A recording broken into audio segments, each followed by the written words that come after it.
LBB, Carrollton, News Talk 1330, FM 106.3.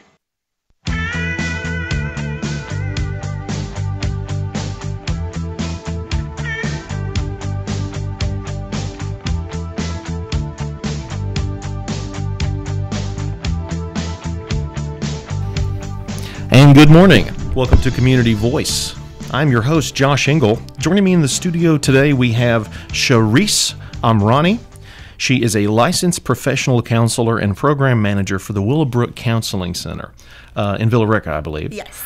And today we're going to be talking about their back-to-school support program during the COVID-19 pandemic, brought to you, of course, from Willowbrook and Tanner. So first of all, Miss Amrani, how are you today? I'm good. How are you doing? I'm tremendous. Thank you for being here. Well, first, why don't we just get into the history and background of the program? Okay, so Willowbrook at Tanner, we have what we call our school-based initiative, where we actually put a counselor in the schools to support our schools and our community. It provided direct access to services for those students that maybe otherwise wouldn't receive services. So we're providing counseling support, individual therapy, family therapy, community support services right there in the schools to support those schools and in a lot of our catchment area. So Carroll County City Schools, Villa Rica City Schools. So that's kind of the embark. And we started in Haralson County. That was actually where our initiative took off about 5 years ago. Tremendous. Now, I imagine that you've had a fair amount of parents reaching out both to Tanner and Willowbrook in preparation for the upcoming school season. Yes.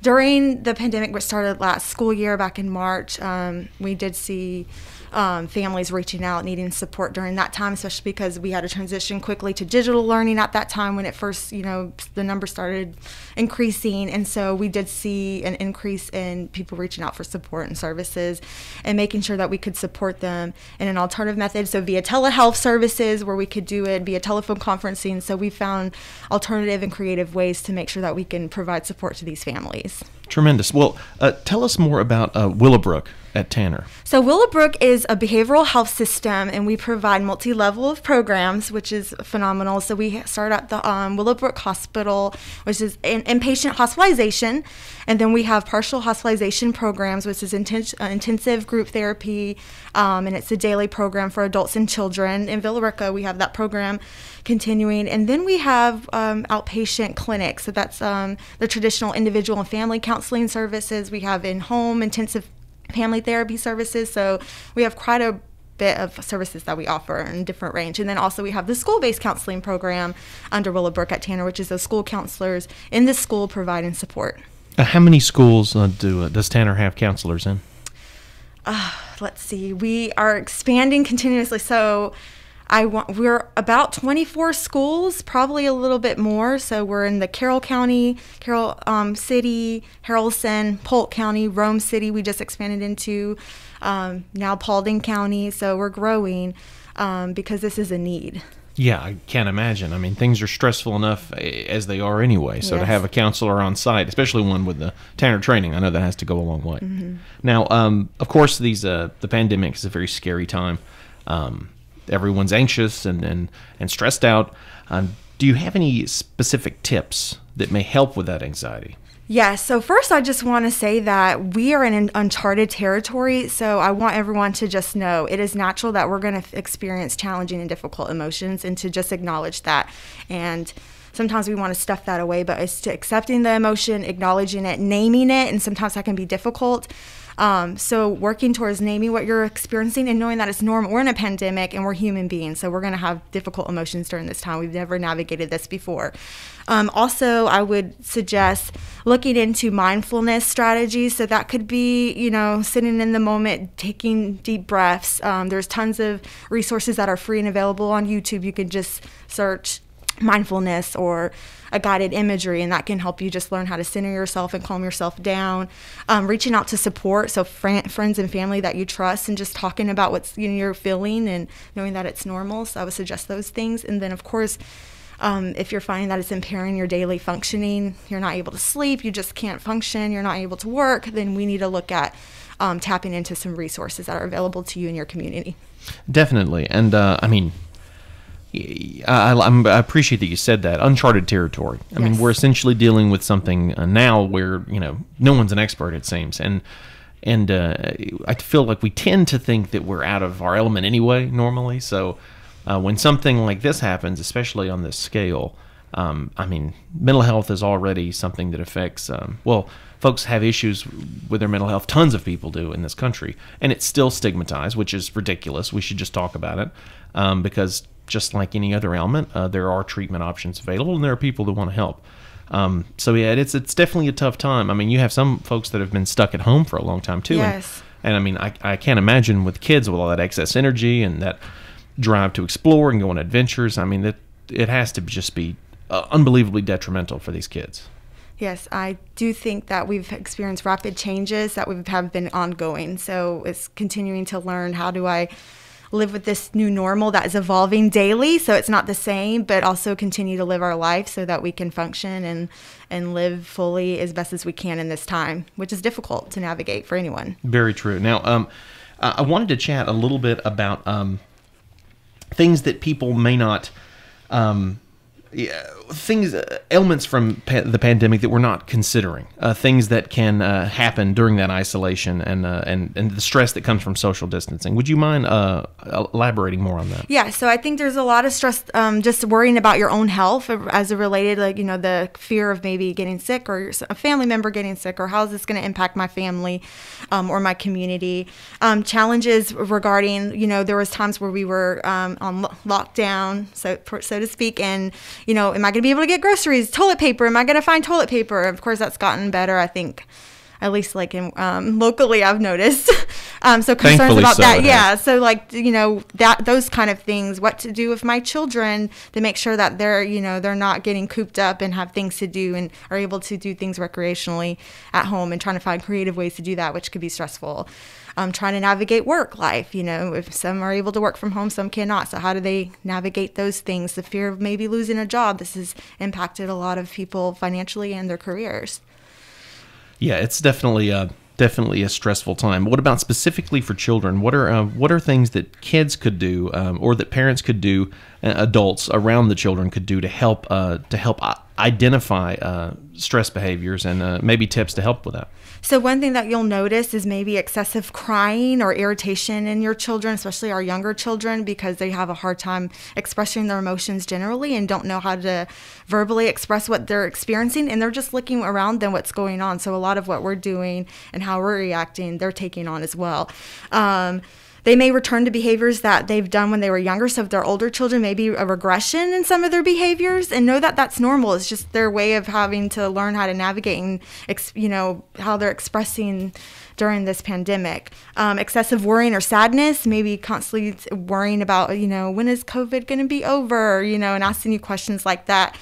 Difficulty of concentration or needing attention, a sense of neediness that's maybe increased than what you've seen before. So those are things that you may notice as far as behaviors in children. For sure. Well, we're going to take our first break, but when we come back, we're going to continue our conversation with Miss Sharisse Amrani.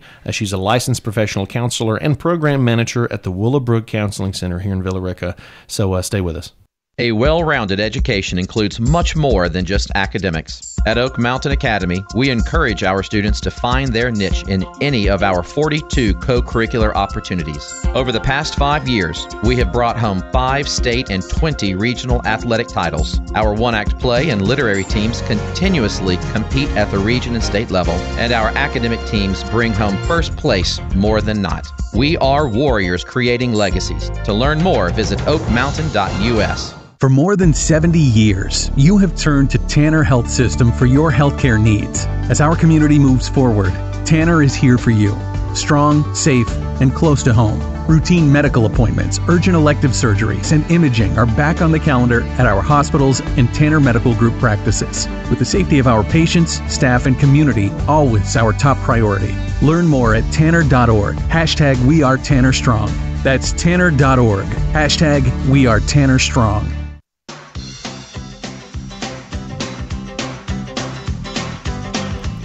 And good morning. Welcome back to Community Voice.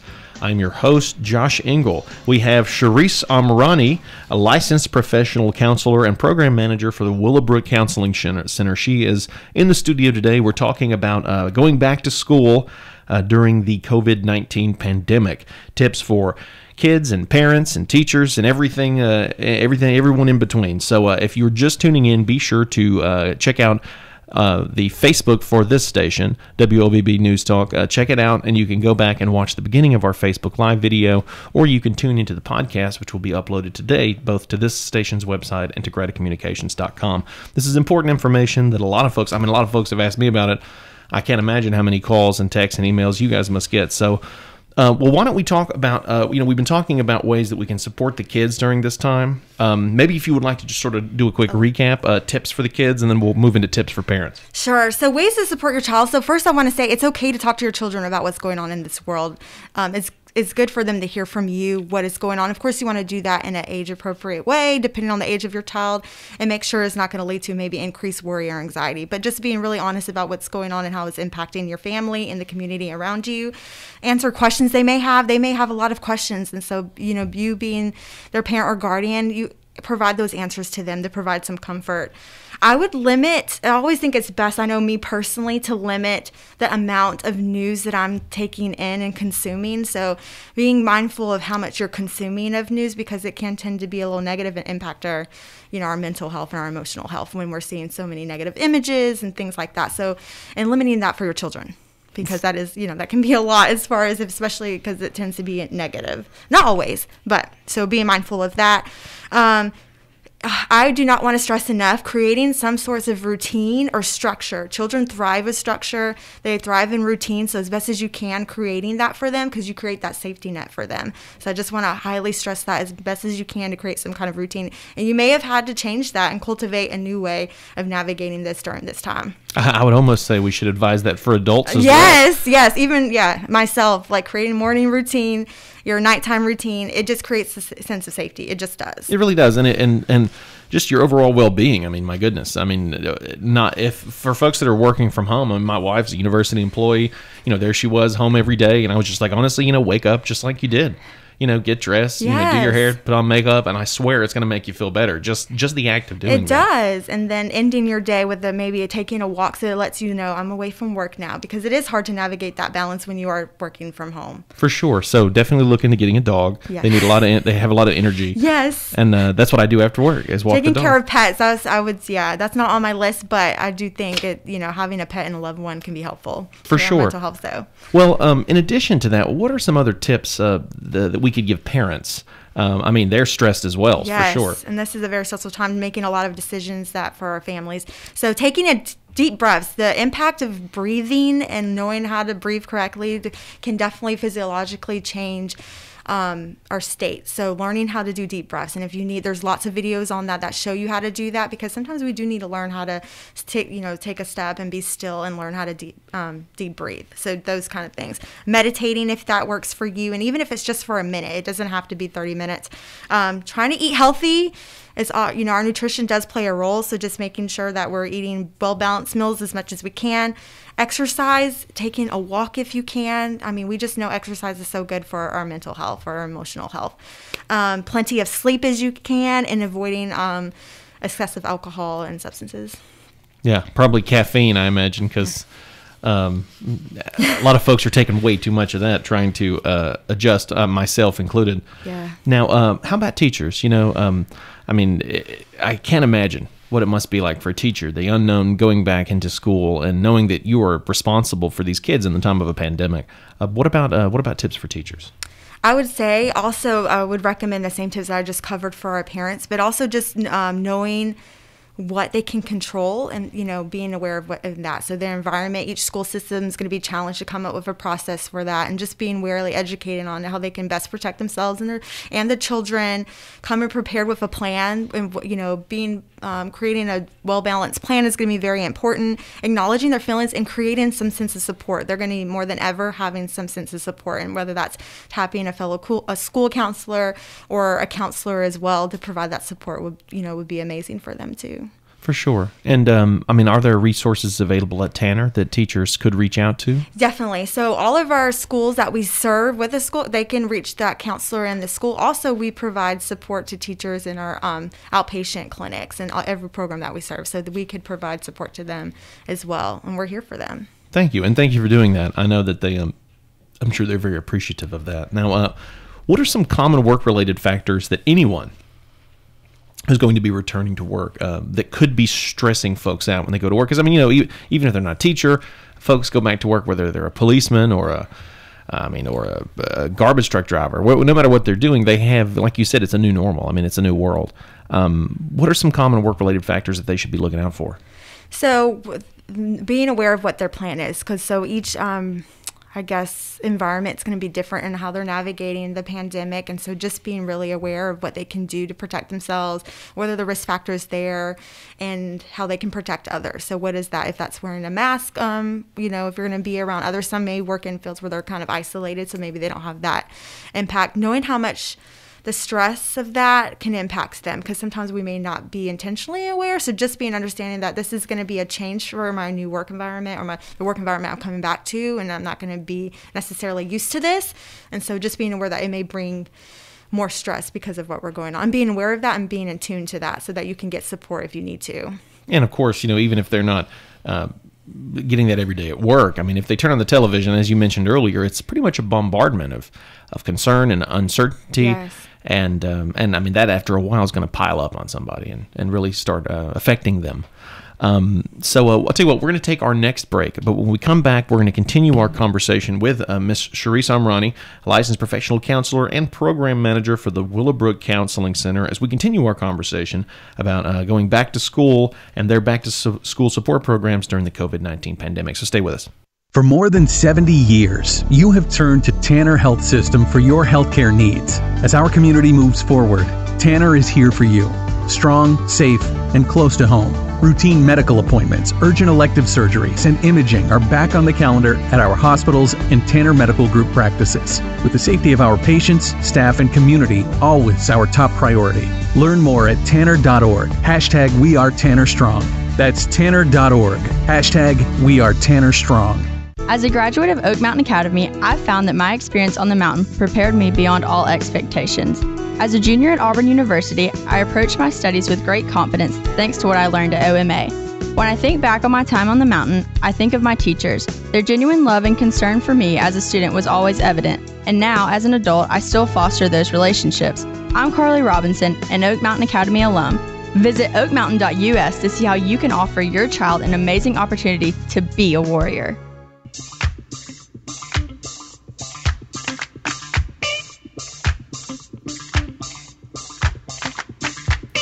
And we're back to Community Voice. I'm your host, Josh Engel.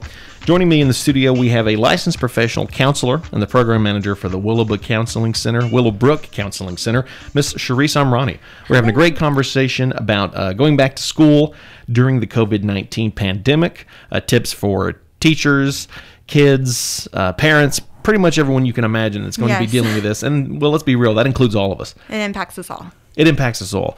So if you're just tuning in, be sure to check out the podcast or the Facebook Live of this episode, because there's been a lot of great information that you don't want to miss. So we were talking about just common work-related stress factors that everyone's going to be dealing with, no matter what you do. Right. So do you have any specific tips for folks, listeners, that are dreading that back-to-work stress during the pandemic? Are there some ways that they can manage that stress? Yes, definitely. And some of these may be things that we know, but we just forget. And so, you know, it's going back to those basics. So your sleep routine. Sleep impacts so much. So creating sleep routine, making sure you're getting enough sleep so that you can function even more, especially during this high stressful time. Taking breaks from work. I know personally I take little 5-minute breaks. Sometimes we just get in the flow and we're just go, but it can be a lot on our body, especially we may not be aware of how much emotionally that we're trying to process everything that's going on around us in this world. So taking little breaks, spending time outdoors if you can. So, if, you know, when days are sunny like this today, stepping out and getting some fresh air, talking to a coworker that you enjoy, having a good conversation, having a laugh, like watching something that's funny to kind of help you boost your mood. So things like that. So just going back to those basics. I mean, that's enough reason to have Netflix so you can watch The Office 14 times in a row. Yes. I'm on number 15 right now, I think. But it has to say a lot about having access to positive material. Yes. I mean, there's plenty out there. I guess it's just taking the time to find it. Right. And you may have to get creative. You may find things that you used to enjoy. Sometimes we're not able to access those things right now. And so being creative and finding new things that you can do depending on what's going on in your environment. So for sure. Well, what are you feeling? What do you think that the biggest hardship for everyone involved in terms of going back to school? Who do you think that's going to affect the most? I think our families, they're having to make a big decision. Each school system is challenged with finding how the right way to navigate that for our students and teachers and our education staff and our families. So they're having to make decisions regarding sending children back to school in person or doing digital learning, and both of those have their pros and cons, right? And so they're having to make what's going to be best for our family and best for our children. So that can be very stressful during this time because no one knows exactly what's the right answer, and no one can tell you because you have to make that choice based on what's right for your family. For sure. Now, personally, for you, what have been hardships that you've had to overcome?